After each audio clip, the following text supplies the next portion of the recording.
Welcome back to the Space Coast Daily Studios here at the corner of US 1 and 520 in beautiful Cocoa, Florida. And that primary is not far away from us now, August 20th coming up. And we're going to give you some valuable information today about voting. Your right to vote is very important, and we need to get everybody out to vote in the primary and the general election this year. And today with us in the Space Coast Daily Studios, we're honored to have a friend of Brevard County for many years, Dan Diesel, who has decided to run for District 1 of the Brevard County Commission. Dan Diesel, welcome to Space Coast Daily. Thank you very much. Appreciate it, Giles. Well, it's a great pleasure to have you here, and we're going to get to know Dan a bit more today, talk about his family and his great experience helping people and helping Titusville area for many years, and now jumping into helping Brevard County, county-wide. We're going to talk about his experience and his motivations for moving forward in just a minute. But before we do that, we wanted to give you some important information so you could be ready for the upcoming primary. Of course, the District 1 is the towns of Cocoa, Scottsmore, Mims, Titusville, Port St. John, Canaveral, Groves, and Sharps. That's the area that Dan is looking to represent. The primary, of course, is August 20th, and all registered voters may vote in the primary. However, the registration books for registering as a voter close on July 22nd, so that's just about a month away from now. And the last day to request a mail-in ballot is August 8th at 5 o'clock. Early voting is August 10th through August 17th, and of course, the polls open for the primary August 20th from 7 a.m. till 7 p.m. So this particular seat in Brevard County, Rita Pritchett has been a longtime servant there in the north end of the county, and she is terming out of her service. I want to thank Rita for her long service in Brevard County. And Dan has been basically lived all his life in Titusville, graduating Titusville High School, dedicated his career to educating kids up in Titusville area, was the Teacher of the Year, Brevard County in 1994, was the Florida Athletic Director of the Year in 2007, was inducted into the Space Coast Sports Hall of Fame in 2016, and has a real passion for Brevard County. Dan, I hope I didn't miss anything there. Well, you actually added one that was really nice, but I was the Titusville High School Teacher of the Year in 1994. I don't want anybody saying, oh, Brevard County. No, I was proud to be the Titusville High School, and I was teaching biology at the time, because most people would never imagine that part. Sure. So you've been an educator at Titusville, a real big-time coach up there, met a lot of kids and done a lot for kids up there, and now you went into politics up at the mayor position up there in Titusville. Tell us about why you got into that and what you've learned from that. Well, first of all, I don't like the word politician. It's part of the game. I get that, but I like to call it a difference maker.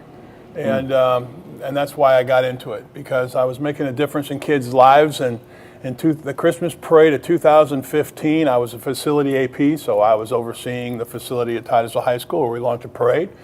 And bottom line was, Walt Johnson was there and said, hey, what are you going to do when you retire? I said, I don't know. I'm scared to death. I'm not going to be able to make that difference in kids' lives and people's lives. He said, why don't you run for city council? And I had never thought about that. And so I was never that guy that, gosh, I got to be the mayor. No. He put that in my mind because I wanted to continue to make a difference. And so I thought about it, talked to my wife, and she said, well, go for it. So we did, and I ran for the seat that Walt was vacating, which meant it was only a 2-year term, because I didn't know how I was going to like it. I didn't want to be there if I wasn't going to make a difference. And sure enough, I ran for it. I won in 16, and after the 2-year term expired, I said, I'm making a difference. Let's run again. And I was unopposed and went on to be the vice mayor. And then after being the vice mayor, I ran and was the mayor. Mm-hmm. What surprised you being in that role as a councilman and then a mayor? The first thing that surprised me, even when I was running in 16, was how many people think because you're running, you're an expert on everything. I'd go to a forum and people would ask me about the chemical content of the Indian River Lagoon or this. And I said, and I say this even now from the dais as the mayor, I'm not the expert, but... And then, of course, you find the answers. That was a surprise. But otherwise, not a lot of surprise, because I can tell you that having been a head football coach and having been an athletic director, it's an awful lot like being on the council. You have various people coming from various angles, and you do your very best to give them all a good answer. And you try to make people happy and come up with win-wins, but you can't always do that. So really, my best training for this kind of had me prepared for the fact that, it's not always a win-win. It's nice to hear someone in government who admits they don't know everything, and they rely on people who do. So kudos to you for that. All those folks working on the Indian River Lagoon, we do appreciate the experts, and we got a lot of them here. Absolutely. We're going to talk about that in just a moment. But let's talk about this race. It's a very interesting race. It's very crowded for District 1. 4 Republicans and 2 Democrats, I think, are currently registered. You've got Robert Jordan, Republican, as a former colleague of yours on the Titusville City Council. You've got Katie Delaney, a former Mums for Liberty member. Dwight Siegler, a Republican as well, an activist who's been previously ran for the seat. You've got Brian Bobbitt, a Democrat who was former executive director of the Keep Brevard Beautiful, and Nathan Slusher, a Libertarian, former city council candidate. So it's a crowded race. What do you think? It's a crowded race. I know all of them. We've certainly chatted. I just came from an event with Katie, and I'm good that way. So bottom line is I feel really happy with the base that I have. As you said, I've pretty much grown up in Titusville, from Coquina Elementary to Imperial Estates Elementary to Jackson Middle School to Titusville High School. And then I'm back at Titusville High School for 35 years. While I was at Titusville High School, 54% of our population was from Port St. John because they didn't have a school. And so then when I retired, my son went to Port St. John Space Coast as the head coach. I went with him there and coached at Space Coast High for 2 years and was even the campus monitor. And now, lo and behold, he went to Cocoa High, and I've been with him going on 5 years. So I really feel like relationships are my base for 35 years. Matter of fact, when I went to Space Coast to a registration, I knew more of the parents than I knew the kids because those parents were students of mine or players of mine back in the day. I went to Port St. John Little League last night. My granddaughter plays for Port St. John Little League, and they're in the All-Stars. And I saw at least 5 or 6 former football players who have their daughters on that same team. So that just means I'm getting old, and my granddaughters are on teams that my players' kids are on. Yeah. Well, you're all about family. Let's talk a little bit now about the family and maybe look at some images that really convey the love you have within your family. Click. Okay. So now we're going to roll through the pictures. Okay. Which ones are we going to be looking at first? Where am I going to see them? We're going to just kind of do like 3 at a time here. You're not going to see them, but you're going to know which ones they are. Yeah. Let's do the family ones first.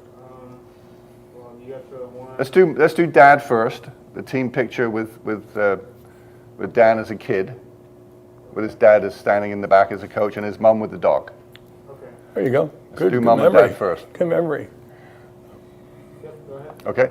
So everyone comes from Mum and Dad, right? There's no one to replace them. Tell us about your Mum and Dad. Oh, I was just so very blessed to have a mom and dad who always put their kids first.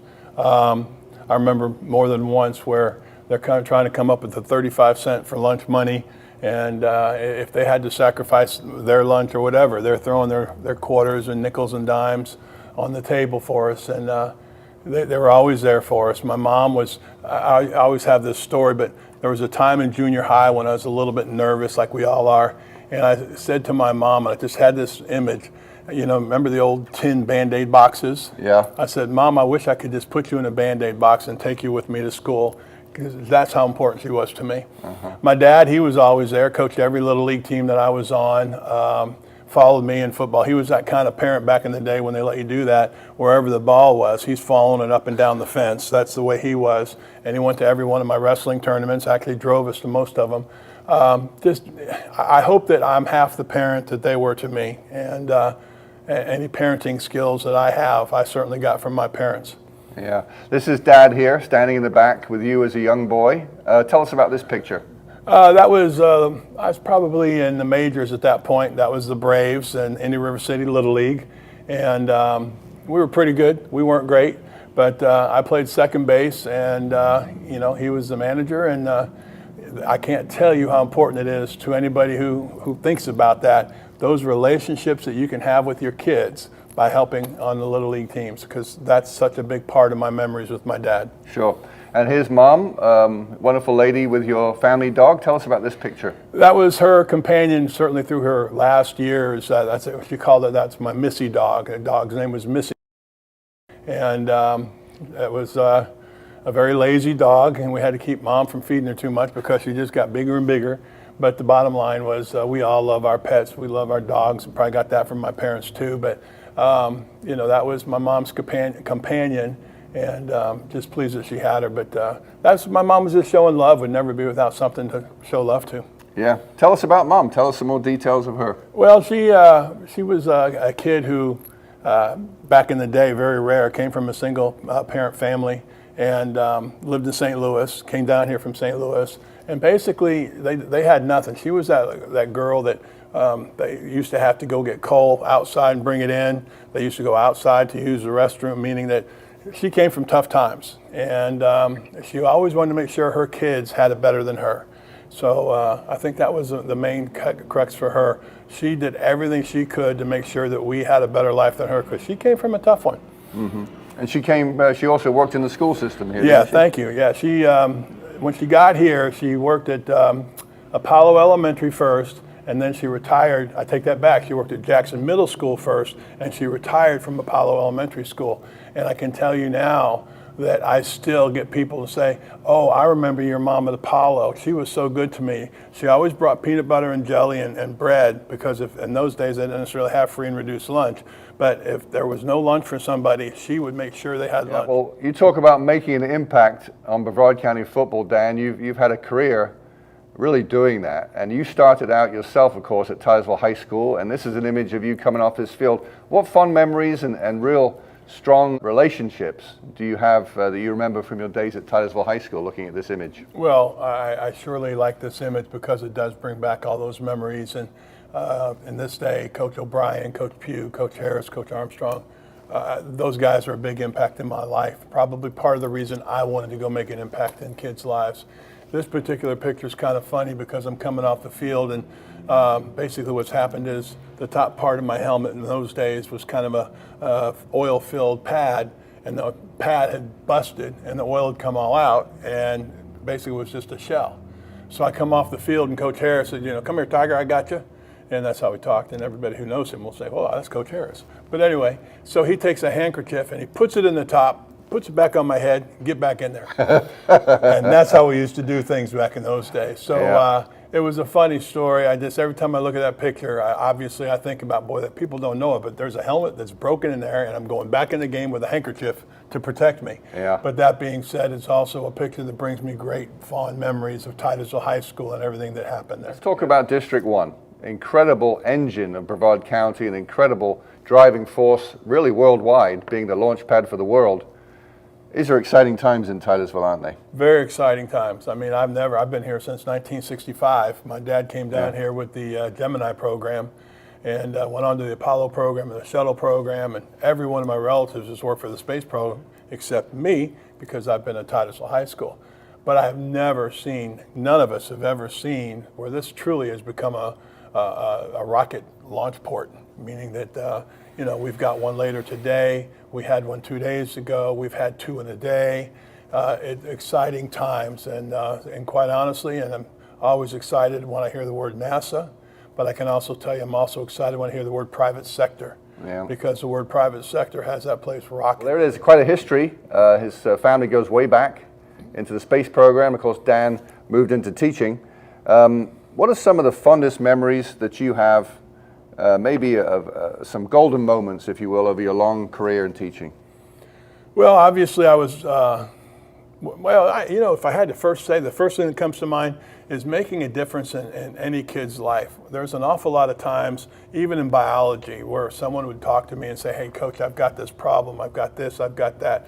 So the one-on-ones, being able to make a difference in a kid's life that way. I think another golden moment for me is every single time as the head football coach, or even as the athletic director, when I got to sit down at a table like this and a kid was signing a scholarship.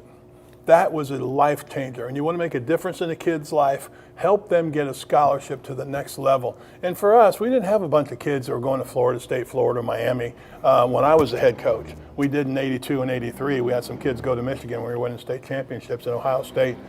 But we had kids going to places like Cumberland College, Catawba, Mars Hill. It didn't matter. Mm-hmm. They had a chance to go on. And anytime I sat down at that table as a coach and looked over their shoulder as they signed that scholarship, basically was saying, I'm signing to improve my life at the next level. That's an interesting way of looking at it. Here we have a picture of you as a young player in college. Tell us about this one. This is the one of me running off the field. Tennessee Tech, I Tennessee think. Tech, yeah. I'm running off the field. That's my last game. And the cool thing about that picture is my dad took that picture from the stands. And Okay. so I'm coming off the field. It's near the end of the game. And again, I'm just coming off the field. My dad took the picture. And probably, 4 or 5 months later, he passed away.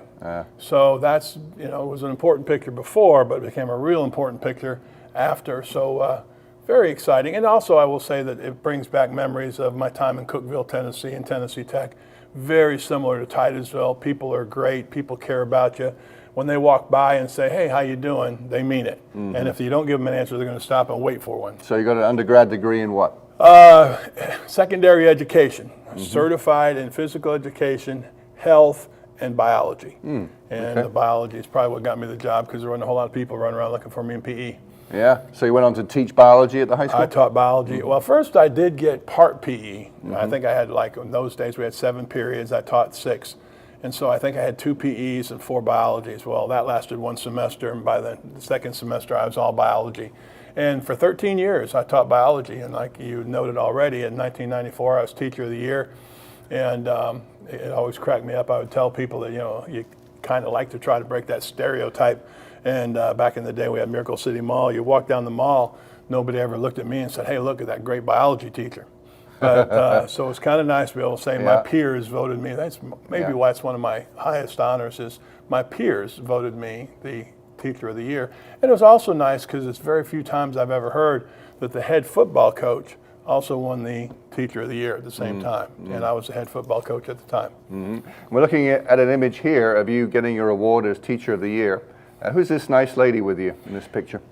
Actually, I think that is the Florida Athletic Director of the Year. We're at the school board, and they did a presentation there, and that was 2007. That was a real honor to win a state level award, the Florida Athletic Director of the Year, and that's my wife, Barbara, who, like I said, is with me in everything that I do, including those sort of things, and nobody's more proud of me than her. And here's a nice picture of you with a proud graduate of Titusville High School. Tell us about this nice one. That's Emmy Estes, who is the class president of 2018. And the reason that's so important to me is because as the class president and the class in general, that was my last year at Titusville High School. That was the end of my 35th year, and I was retiring. And they adopted me, even as their junior year, knowing I was going out. They adopted me and took me under their wing and kind of got to go out with them. And so that was real special, and Emmy Estes had a lot to do with that, but very honored. And here's a great image of you coaching and leading some kids at Titusville High School. Tell us about some of these student athletes and what have they gone on to do? Well, that was my offensive line. I was the offensive line coach at that time, and that's at Dray Field, which is also a great memory. But we were at Dray Field, and every time they come off the field, excuse me, every time they came off the field, they'd sit down, and then we'd talk about what's going on. And I had Kalura, I had Moy, I had Clark. I had a great offensive line, and I believe that was in 1984 when Mike Dickey was the head coach. Al Wernicke had just taken off and gone to, I believe, Gainesville-Buchholz. So, I got promoted up, and here I am in my second year at the high school level, coaching a team that was a defending state champion. Mm-hmm. So just an honor. I love the position coaching because you're closer to your kids that way. Mm-hmm. Folks, we're with Dan Diesel. He's a Republican candidate for District 1, running for the seat that Rita Pritchett is vacating. Rita served a long time, 8 years on the commission. She's termed out. And now Dan is looking to take over for District 1, and we're learning more about him and his experience. Obviously, now let's move out away from football, Dan. Let's talk about the business of the city of Titusville and District 1. The growth factor is amazing in Brevard County. I've lived here since 1981, and nothing seemed to change for sort of 20 years or so, and 25 years. And in the last 10 years, everything is changing. So where do you see Titusville? How's it progressing?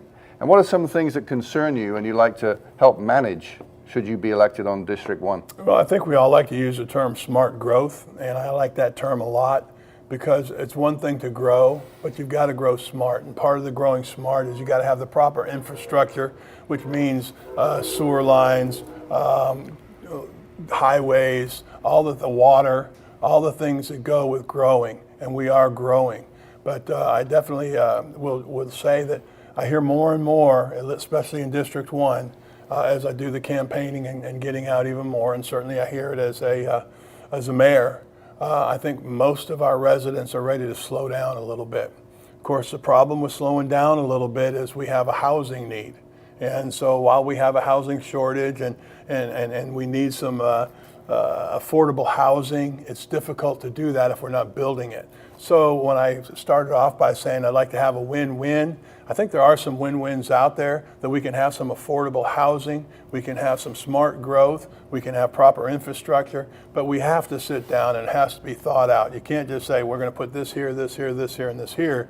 We've got to figure out how it all works before you do that, and that certainly would count when we get to the county level as well. Mm-hmm. You've been a very successful coach, and how do you plan to take those skills into helping to manage and get the most out of the county staff should you be elected? Well, I would say the one thing that I have said at a couple forums, you're going to have a lot of candidates, including myself, saying, I want to do this, I want to do this, we need infrastructure, we need smart growth.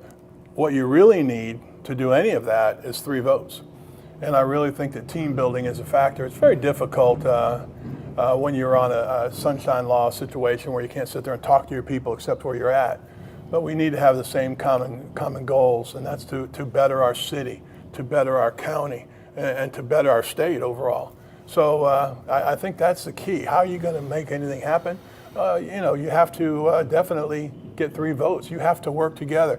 I say this all the time. Too many times even in our world, we got this fist, we got this fist, and we're doing this, and we're doing this. And sometimes in city council it can be like that. Sometimes in the county commission it can be like that. But at some point, if we're going to move forward and we're going to get things done, you got to kind of do this. Mm-hmm. Sometimes you got to do that. Mm-hmm. Your style of leadership and on that county commission, obviously we've seen lots of commissions over the years and everyone has their own style. What will be yours to get the most out of your term on the county commission should you be chosen? I think I just kind of showed it. I mean, there's no question you have to be willing to do this. It's just like if you're wrestling, or if you're in a fight, or if you're on a football game. You have to do this, but sometimes you have to get together with your team to do that. So I think my style is going to be, let's get people together.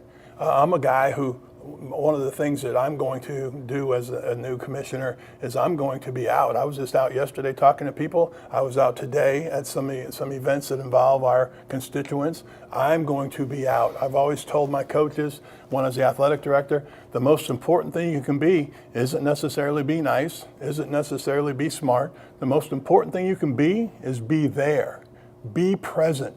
Be where you need to be to make the biggest difference in the folks' lives. They need to hear you, and you need to hear them. Mm-hmm. That's my style. I want to communicate. Mm-hmm.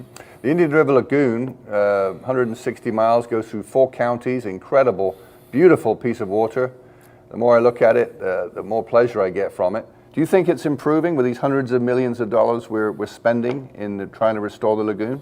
For me, like I said earlier, I won't call myself an expert there, but my experts say the Save Our Lagoon people gave a presentation recently in our chambers, and they said it's getting better. They said the seagrass is growing back. But the bottom line is we need to do more. We have to do more. We can't just say, it's getting better, and just, okay, it's getting better. It's very important to me that people know that the city of Titusville, when the Save Our Lagoon came out with their what's been done with the tax dollars, et cetera, number 1 on that list who has the most completed projects is the city of Titusville with 16. The next behind us isn't even another city, it's the Brevard Zoo. And then the next behind us and behind us and behind us, and I believe at Cocoa, and I don't want to overstate that because I get wrong, but Cocoa or Cocoa Beach, they're behind us. We're 16. Then comes the zoo, I think at 11, and then you've got 6 and 4 and 5. We are way out in front in Titusville. We're doing our very best in the city of Titusville, and that wasn't our stat. That came from the Save Our Lagoon folks. And that's not just little projects. We have a $9 million water treatment plant that was put up near the hospital along the Indian River Lagoon. We have $250,000. Basically, they're like filters that everything that comes out, they're called baffle boxes that filter the water that runs off the land onto the river. That's a big problem. But the biggest problem has been septic tanks. And the septic tanks, we've removing the septic tanks along the river in the city of Titusville. Well, what's the problem with that? Well, if I said this analogy when they were talking to us, if I clean the fish bowl over here, and we got a big fish tank, and I'm cleaning it here, and I'm doing really good here, but they're not cleaning the fish tank over here, we still have a dirty fish tank. So quite honestly, we've got some septic tank issues that need to be dealt with, not only in Titusville, and we still need to deal with them there, but down the road in Port St. John and to our north in Mims, septic tanks on the river are a problem. Yep, they certainly are. And being on the water a lot, we spend all the time out there. We do notice an improvement in the clarity of the water, and a lot of people are telling us that too. Engagement on Space Coast Daily. So we'll get there. Brevard County will get there, right? And I'm hearing the same, and I'm seeing the same, and I'm going out there, but I can't say that. Oh, I see it looks clear. So I try to get the stats and the facts from people like Laura Lee Thompson and the people who are on the committees, and they're saying to me that, hey, we're getting some seagrass over here, and there are people that will then say, well, nothing's getting better. I'm just going to continue to do the best we can do, and I hope Titusville continues to lead. And I'll add one more thing to that, and this may come up in a different question, but I want to make sure we get this in. The city of Titusville is also the only city that has a tree ordinance and a low impact development ordinance. Both are very important to our environment on land, but as we know with the tree ordinance, it's very good at helping the river too. So we're the only city that has a tree ordinance, we're the only city that has a low impact development ordinance, and certainly we're the only city that has both. Mm-hmm. We got some images of you with your lovely wife here and also your boys. You obviously got a very tight-knit group. You were obviously a councilman, city of Titusville, you moved up, more responsibility to mayor. And this is a big step, isn't it, taking in a county-wide role. How difficult of a decision was that for you? And how do you think that's going to affect your life as a family unit? My wife is a rock. My wife is my rock. My kids are there to support me. My family's there. My friends are there. That's important. It's going to obviously be a big impact, but when I became the head football coach, that was a big impact. Then when I became was a head football coach and became the athletic director, that was a big impact. And then when I was at Titusville High School still for 2 years and became a city council person, everything has a big impact, and you can't not do something because it's going to have a big impact. You need to do something because that's what you're supposed to do, and I really feel like that I've been led. And I'll tell you, one of the reasons I was so slow in deciding was I wanted to make sure, and I'll just say it like I feel it, that the good Lord was really telling me to go there. And then through conversations with my pastor and then a sermon he gave that I still have on my phone that basically said, if God opens a door for you and you don't go through, you messed up. And if he opens a door for me, whether it's the perfect thing for me or not, if that's what's good for the Lord, that's where I'm going. And and that's one reason it was it took me a little time to get there. Yep, faith and family. And here's an image of you actually in a church. Tell us about your faith a little bit, if you don't mind, and what it means to you in helping you govern. Well, thank you. I guess I kind of brought that up, and sometimes when you bring that up, you get different reactions. But for me, I'm going to be me, and part of me is my belief in Jesus Christ, and I have been a lifelong member of the Methodist Church, and IRC now, Indian River Church, has left the Methodist Church for various reasons I won't worry about right now. But I will say that it's a tremendous church. I've been there since 1967, and I really can't do anything without the good Lord guiding me. I mean, I just really, really can't. Call me not strong enough, call me whatever, but I can tell you that during the COVID, and I'd gotten COVID pretty bad and got kind of all nervous and this and that, it just kind of popped in my head from Psalms, be still and know that I am God. Be still and know that I am God. So I got to do a little talking about that later. You can put a whole lot of things in there, but the main thing is, be calm. Don't be anxious. Do what you're supposed to do, and end all of that because I am God. You got to put it in God's hands, and that's how important it is to me. I mean, that's where I'm at. Mm-hmm. Well, this is a very interesting race. It's flooded with people looking to make a difference. One of your opponents, Robert Jordan, has raised, according to the financial records, $194,000. Does that bother you? No, and I've discussed that with everybody who asks. This race isn't going to be won with money. This race is going to be won with relationships. And I will put myself out front with relationships. Again, 35 years at Titusville High School. That's not to count the 25 years I did as the Jackson Summer Rec Coordinator. So in the summers, I was dealing with the youth, the elementary kids, and in the regular year, I'm dealing with the high school kids and their parents, and it goes on and on. Titusville Little League, Country Acres, Foster Home.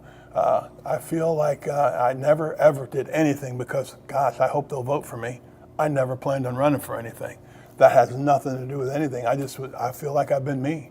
And when I'm me, I'm going to treat you right, and I'm going to do my very best to make you better from having been with me. So I don't think that, sure, am I going to tell you that, there's a lot more stuff he can do than I can do? I do. There's no question. I mean, we're not anywhere near there, and we never will get anywhere near there. But I'm going to say again, I think that we certainly can win with what we have. There's been more than one football team that was said to be outmanned, and the next thing you know, they win the game. Yeah, I've lived here since '81. Truman Scarborough was a county commissioner, soft-spoken man. I never heard him say a bad word about anybody, and he never advertised. You never saw much about it, and he was a county commissioner for a long time. He was a special guy. I was very fortunate to know him, and I was on the board of directors at Titusville Little League, which was at Sandpoint Park. That park, the baseball field's no longer there. But when you walk Sandpoint Park, and every time I walk Sandpoint Park, I remember this is the concession stand, this is right field, this is left field. So fun. But I remember that we were struggling because we were kind of falling apart down there. We weren't exactly the high money league. And the bottom line was we got in touch with Truman Scarborough, and he came down to our league, and because we were city-owned, county-maintained. Well, the city would say, well, their county's supposed to maintain you, and the county would say, well, that's a capital improvement. That's not something we maintain. City needs to do that. Well, between all that bickering, nothing was getting done, and our buildings were falling apart, and we were about to get condemned. Truman Scarborough, I just talked about the most important thing you can do is be there. Truman Scarborough was there. And I find that the most important thing you can do. Be there and do something to make something better. Dan Diesel, running for District 1, looking to get your vote in the primary August 20th for the Republican nominee. The county commission seat pays $61,000, I think, per year as a salary. Will you be a full-time commissioner? Oh, absolutely. My wife, I used to drive my wife crazy. I still do, because every Sunday, and I'll go up to, I think I'm making $11,000 now as the mayor. It's like a high school supplement. But I go up there very often, but no matter what, I'll go up there on Saturday and or Sunday because I can get so much more done when there's not people saying, Mr. Mayor, Mr. Mayor, Mr. Mayor, and I love the folks up there. But I love to do that, and even as an athletic director, it was part of my routine to be up at school Saturday and or Sunday because, again, you can get so much more done before you sit down and the phone starts ringing. In this case, I mean, if there's an office, you're supposed to be doing something, right? So the point I'm making is, and truthfully, I don't even have an office as a mayor. We got kind of a little back cubby hole that everybody can use, and there's storage. So no, I don't even have an office, and I go in there and do what I'm supposed to do. I always used to tell my sons when I'd stay after football practice and work on athletic director stuff, and I was their ride home, Dad, when are we going home? When are we going home? I said, you know what? I don't work to the clock. I work till I'm done. And, now I'm not going to sit up there and do nothing just to be there. But there's something to be done. I would call myself full-time. I can't imagine not, with or without that salary. Mm-hmm. I mean, I will say that city manager and many others have said, you're the most active mayor, the most visible mayor we've ever seen. I'm not saying yes or no. I'm just saying some people have said that. I feel pretty visible. I feel like I'm out a lot. I actually was briefly the interim principal at St. Mark's Episcopal Church here in Cocoa Village. They're having some struggles, and it was my job to come in and try to keep them open. I remember that. And we did keep them open. But while I was there for 3 months, I realized I can't do a job like this and do the mayor the way I've been doing it. Because the way I do mayor is be there, and you can't be there and there and there and there. You've got to be mayor. call it full-time for $11,000, but it doesn't matter what the salary is. If you're going to do it, be there and get it done. Yeah. Obviously, should you be chosen by the voters in District 1, you'll have to surround yourself with good people to help make things happen. And my experience has seen that the most effective commissioners have a really good staff around them. Tell us about your plans for that. Should you be elected, you must have thought about it. Well, I will say you always think about it, but I'll be honest with you, I also feel like that if you're playing the next game when you're supposed to be playing this game, the thing we've got going right now is we got an election going on, and people have asked me, are you going to move the office? Are you going to have, who's going to be your staff or whatever? None of that matters if you're not there. There it is. There's the coach. None of it matters. If you're if you're thinking about the next game during this game, you're thinking about the wrong thing. So as far as staff goes, I will tell you the most important people. My wife will be there for me. My kids will be there for me. My grandkids will be there for me. But as far as the staff, that's not on my mind right now. How many grandkids do we have? 5. 5? 5 grandkids. Yes, okay. I do. All right. They'll grow up quick, won't they? They have grown up quick. I think I told you, but last night, I think it starts a minute ago, but I was at Space Coast, I was at Port St. John Little League Field. I'll be there again tonight. My granddaughter's playing All-Stars for Port St. John Little League softball, and they won the first game against Merritt Island. They lost the second game, so tonight we've got the championship district game, Port St. John versus Merritt Island, and I love that stuff. I love it. Yep, that's it. Well, folks, this has been Dan Diesel, a Republican candidate for District 1. And you folks up there in the north end of the county, you're going to be the ones who make that decision August 20th, who will represent the Republican. All voters are able to vote in this election, but it's the people of Cocoa, Scottsmore, Mims, Titusville, Port St. John, and Canaveral, Groves, and Sharp that will be most affected by this.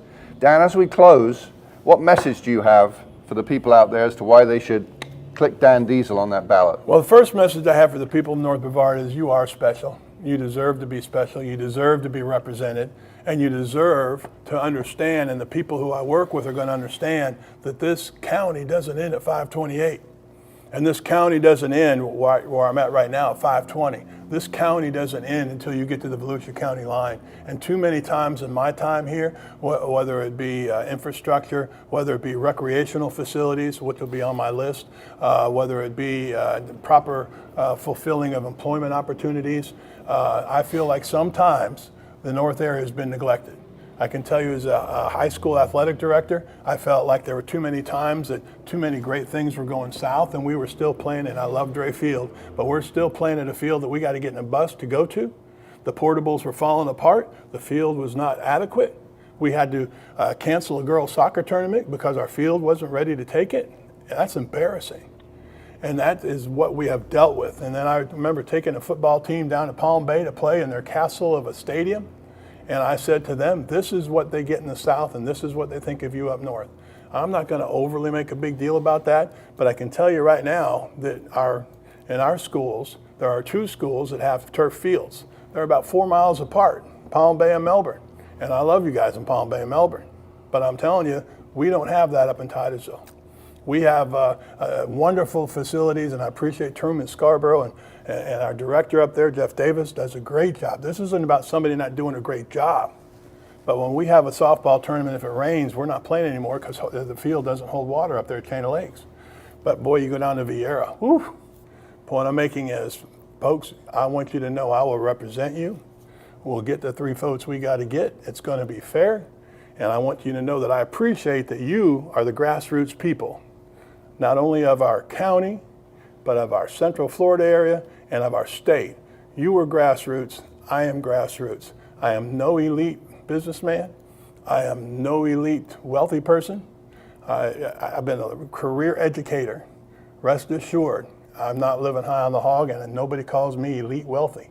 But what they do call me, and what I call you, we are grassroots. We are North Brevard, and we are growing, thriving, and striving, and we will be represented. Thank you guys, all of y'all.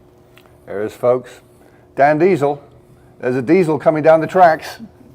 You better be ready. He's ready for Brevard County. Dan, thank you so much for joining us today. Thank you. Thank you for watching. Appreciate it. Let's get it done. We appreciate your willingness to serve. For Dan Diesel,